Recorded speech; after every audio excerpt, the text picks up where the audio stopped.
হযরত হযরত মুহাম্মদ মুহাম্মদ সাল্লাল্লাহু সাল্লাল্লাহু আলাইহি ওয়াসাল্লাম বলেছেন, যখন বৃহস্পতিবার আসে আল্লাহ তাআলা ফেরেশতা তাদেরকে প্রেরণ করে তাদের নিকট লিপিবদ্ধ কাগজ ও সোনার কলম থাকে। তারা লিপিবদ্ধ করে কে বৃহস্পতিবার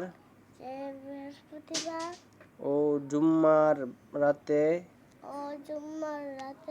আমার ওপর বেশি পরিমাণে দুরূদ শরীফ পাঠ করে।